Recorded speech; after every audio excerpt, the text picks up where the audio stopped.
নামাজরত অবস্থায় দোয়ায়ে মাসুরা পড়ে সালাম ফিরানোর পূর্বে কোরআনের আয়াত দিয়ে দোয়া করা যাবে কিনা, বা কি কি দোয়া পড়তে পারবো?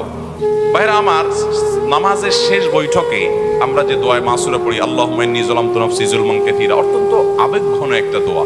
আপনি নামাজের পুরো নামাজের ভিতরে মনোযোগ রাখতে পারেন বা না পারেন, এই দোয়াটা পড়ার সময় আপনার মনোযোগ আসা চাই। এটার অর্থের দিকে খেয়াল করবেন। আল্লাহুম্মা ইন্নী যালামতু নাফসি যুলমান কাসীরা, আল্লাহ আমি নিজের প্রতি অনেক অবিচার করছি, অনেক জুলুম করেছি, অনেক গুনাহ পাপাচার করেছি। এমনকি এই যে নামাজ, পুরো নামাজ শেষ করলাম, মনোযোগ কতদিন চলে গেছে, মনোযোগ নষ্ট হয়ে গেছে, আমি নিজের প্রতি নিজে জুলুম করেছি। আল্লাহুম্মা ইন্নী যালামতু নাফসি যুলমান কাসীরা। এরপরে কি?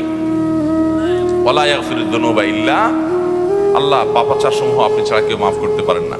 ফাগফিরলি মাগফিরাতাম মিন ইনদিক ওয়ারহামনি ইন্নাকা আনতাল গফুরুর, আল্লাহ আপনি মাফ করে দেন, আপনি রহম করেন, আপনি গফুর ক্ষমাশীল, আপনি দয়ালু। এটা বলে এরপর আপনি সালাম ফিরালেন, মানে আল্লাহর কাছে মাপ চেয়ে ফিনিশিংটা অন্তত ভালো করলেন। এই জায়গাতে দোয়া কবুল হয়। নামাজের শেষ বৈঠকে কি হয়? নবী করিম সাল্লাল্লাহু আলাইহি ওয়াসাল্লাম বলেছেন, সুম্মা লিয়াতাখাইয়ার মিনাদ দুআই মা শা, শেষ বৈঠকে দুরূদ, আত্তাহিয়াত দুরূদ পড়ার পর সে তার যে কোনো চাওয়া আল্লাহর কাছে নিবেদন করবে। অবশ্যই সেটা বর্ণিত কোরআন হাদিসে বর্ণিত দোয়া হতে হবে। এজন্য এটা দোয়া কবুলের জায়গা। এখানে দোয়ায়ে মাসুর বা হাদিস বর্ণিত দোয়া আপনি করতে পারেন।